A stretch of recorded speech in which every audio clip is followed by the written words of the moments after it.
This is the Farm Monitor. For over 50 years, your source for agribusiness news and features from around the Southeast and across the country, focusing on one of the nation's top industries, agriculture. The Farm Monitor is produced by one of the largest general farm organizations, the Georgia Farm Bureau. Now here are your hosts, Ray DeLesio and Kenny Bergamy. All right, good to see you again. 2020 coming down the home stretch. Thank goodness. If you're new to the show, I am Ray, he is Kenny, and to get things rolling, this here is what is coming up in the program. Mr. B? Yes, sir. Straight ahead, EPA Administrator Andrew Wheeler makes an important visit to Georgia, and the message he had for cotton producers was music to their ears. Also on the show, what's old is new again, right? Well, that's definitely the case for the Carroll County Ag Center.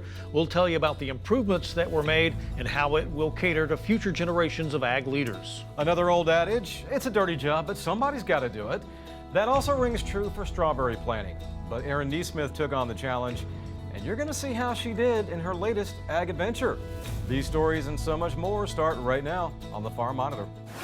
Earlier this year, the Ninth Circuit Court turned cotton and soybean producers' worlds upside down with their ruling on the herbicide Dicamba. But now, just over 4 months later, things have taken a turn for the better, thanks to the EPA's latest announcement.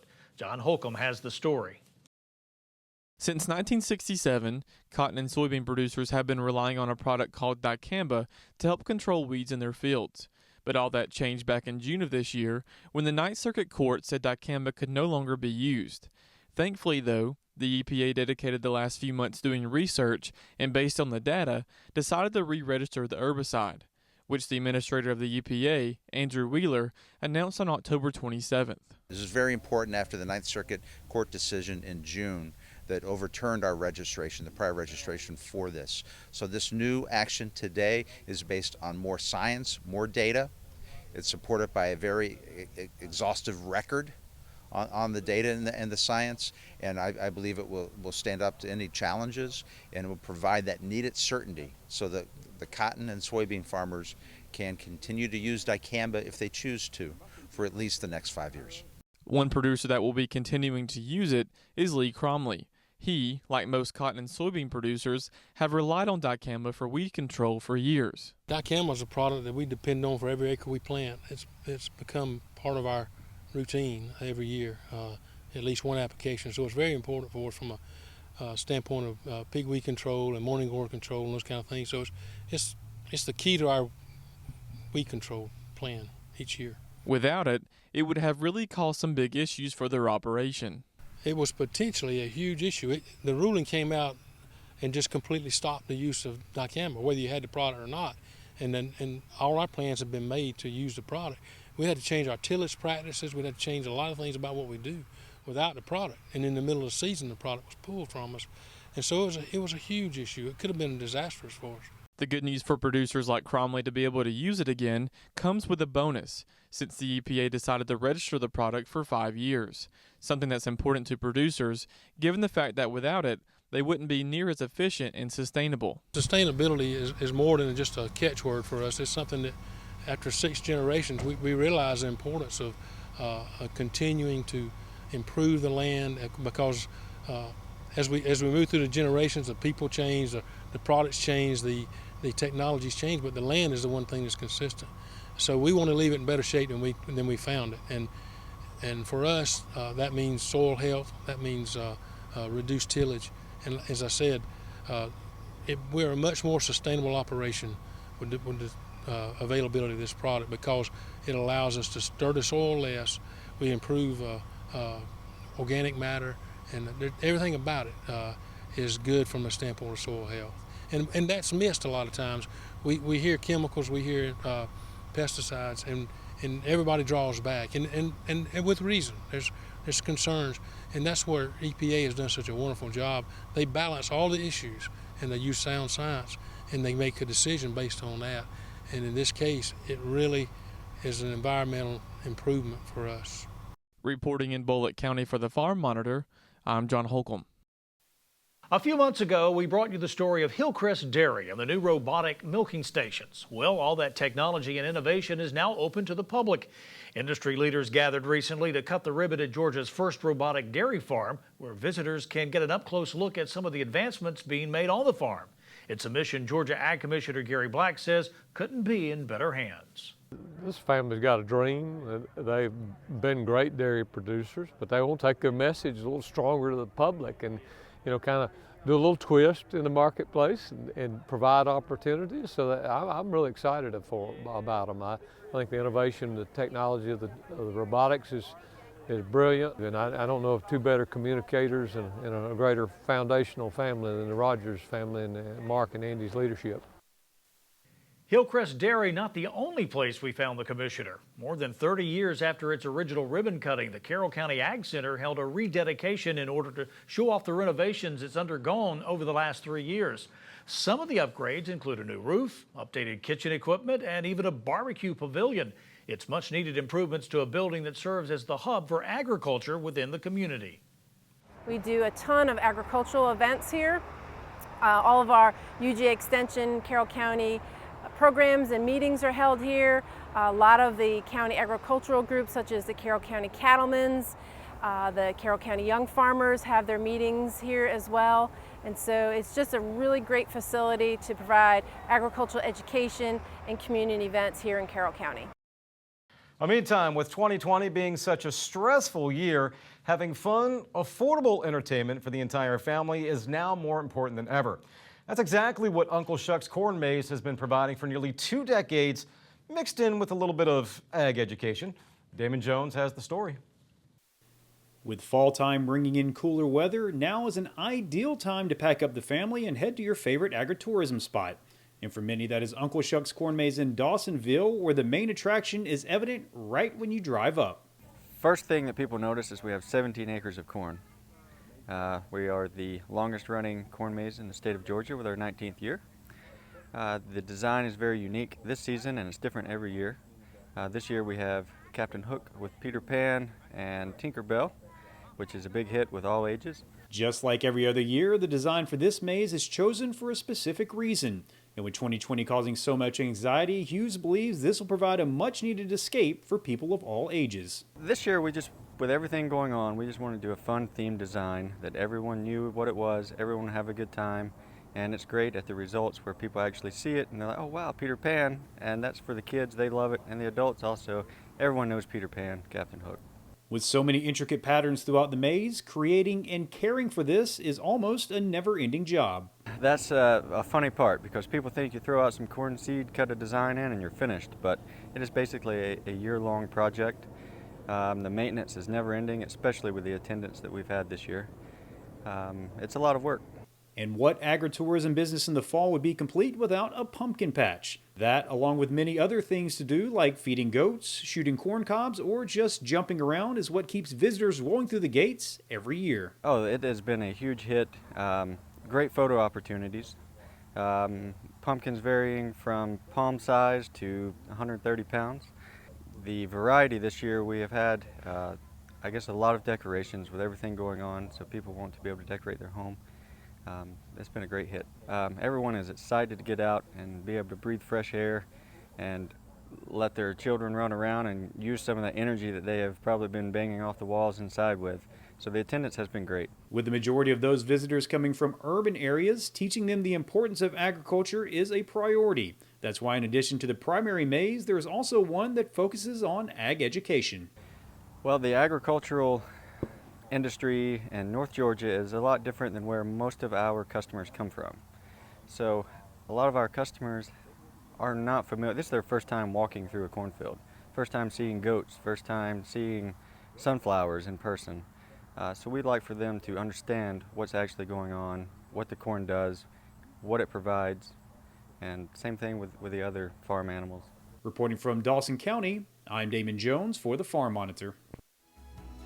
After the break, we're taking you on another ag adventure and learning how to plant strawberries. Stay tuned.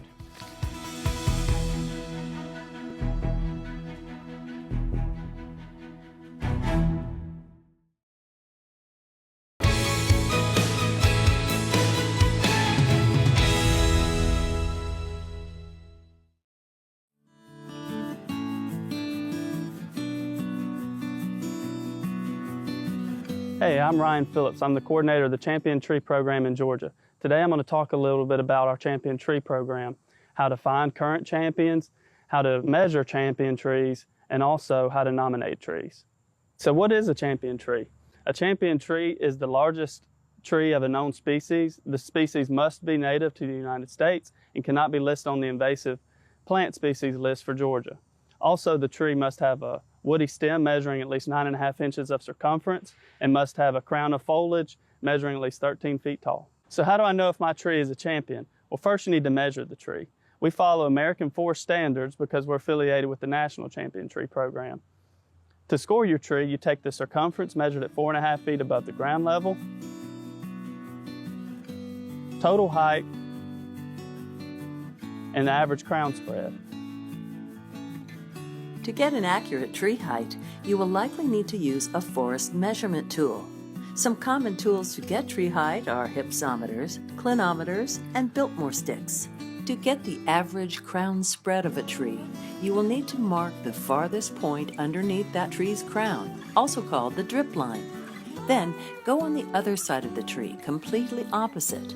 Mark that point as well and measure the distance between.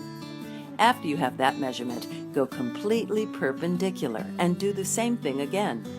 Once you have both measurements, add them together and divide by 2 to get the tree's average crown spread.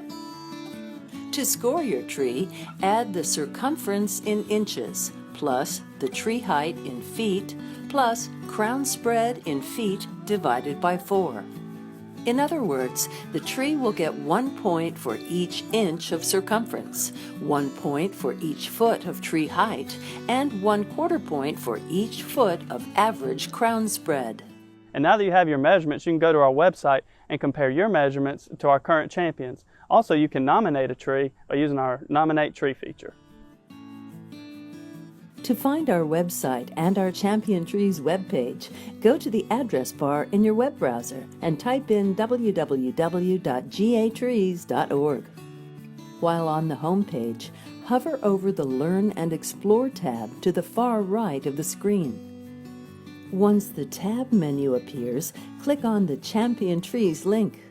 From this page, you can find a description of the Champion Tree program, a link to the complete list of Georgia invasive trees, the Search a Tree icon, as well as the Nominate a Tree icon. To search for current national champion trees, please click on the Search National Champion Tree icon on the right column of the page. So go out, have fun, measure trees, and send us your nominations.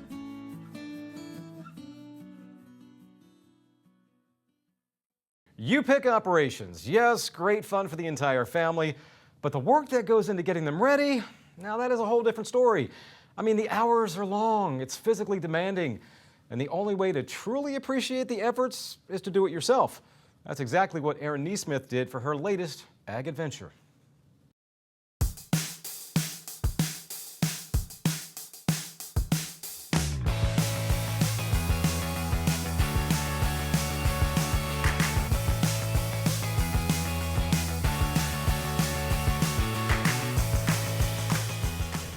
Well, hello friends, welcome back to another ag adventure.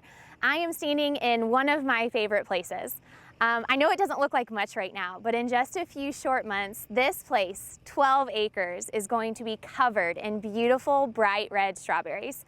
I'm in McDonough, Georgia today with one of my favorite people, my State Young Farmer and Ranchers co-chair, Mr. Daniel Welliver.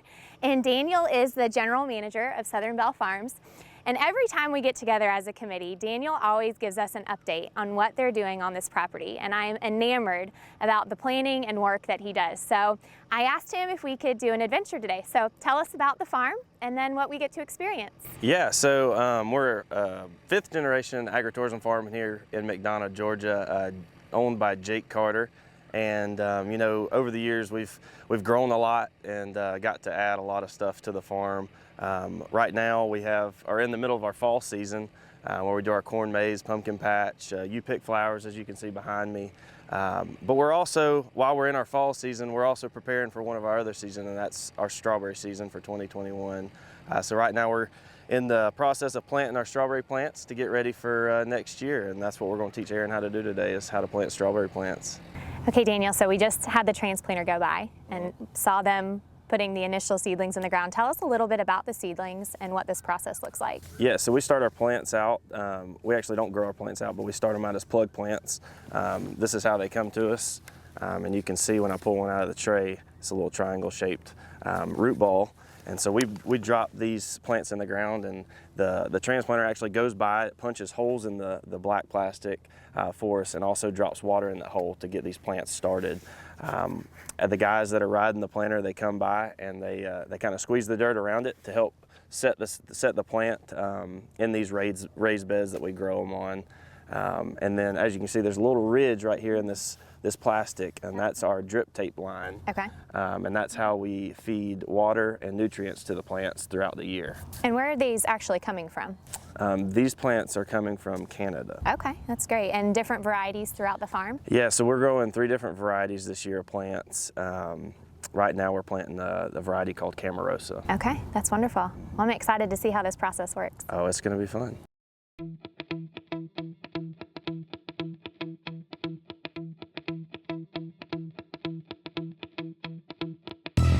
All right, so just watch your step when you get over in here, but we'll sit down on these seats. Yeah, so as we go in, you want to grab the base of the plug plant and pull it out of the tray. And so as you're going down, we'll just drop it in the hole. If you can get a system down with your hands, as you're putting one in, you want to pull the next one out. Okay. Because it's going to go pretty fast. Quick. Okay. Yeah.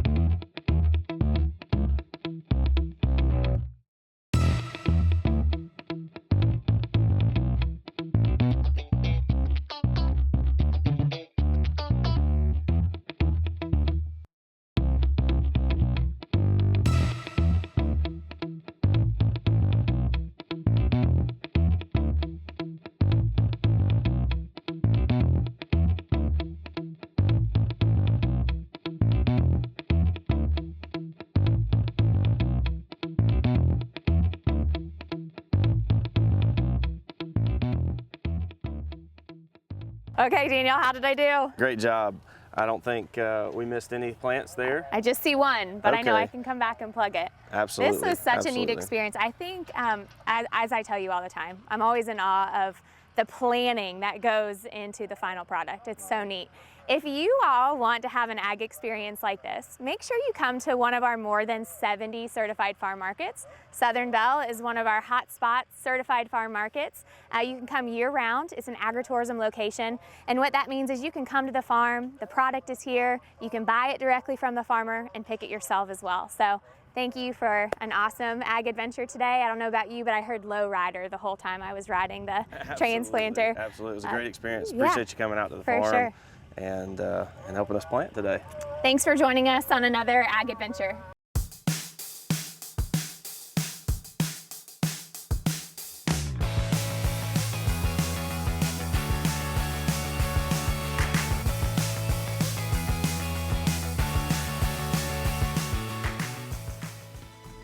Up next, a look back in time at the misuse of soil and how this oversight led to the creation of the USDA ARS Cropping Systems and Water Quality Research Unit.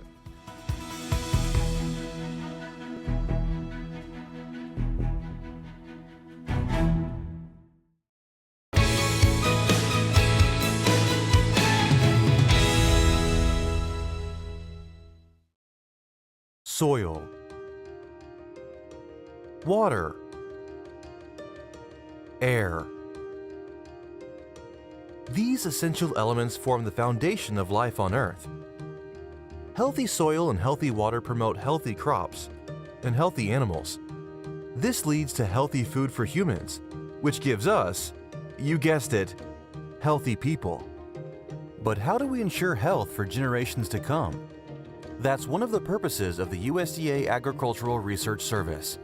Everyone wants an abundant amount of food and quality food. If we can improve the sustainability and the resilience of cropping systems, and we can increase productivity simultaneously, then we long-term can do a better job of providing food for people.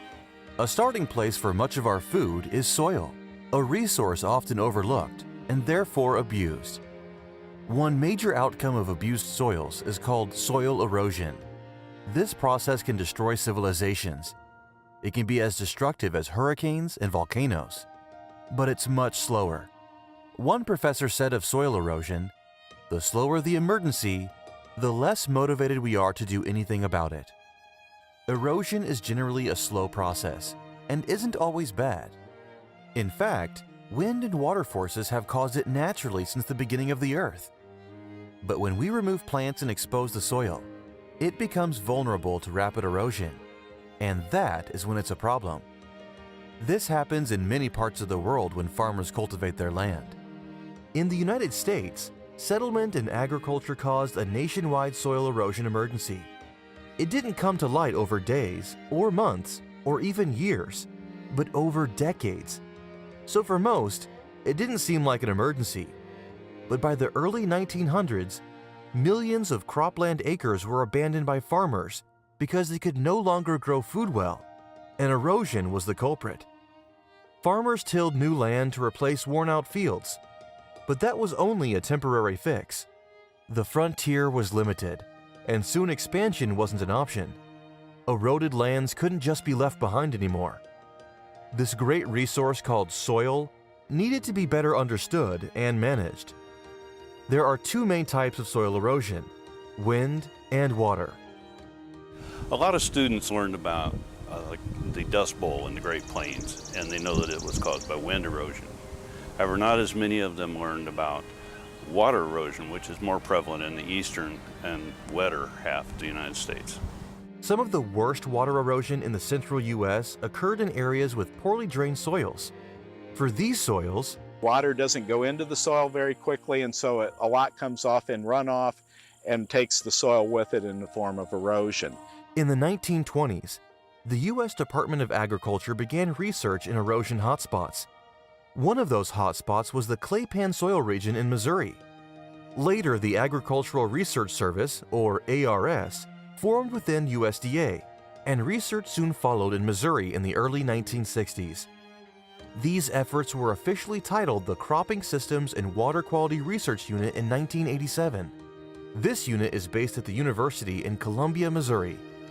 Along with scientists at the University of Missouri, ARS scientists have made great strides evaluating erosion, its causes, and its prevention.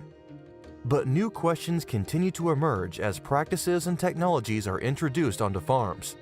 At times, farmers' practices for growing high yields conflict with the public's concern for clean water and air.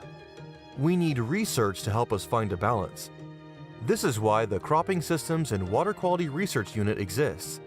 Its mission is to anticipate needs, develop knowledge, and provide solutions that improve agricultural systems, both economically and environmentally. By improving our cropping systems, we can ideally improve crop productivity as well as improve the environmental outcomes, and do that simultaneously for the benefit of everyone.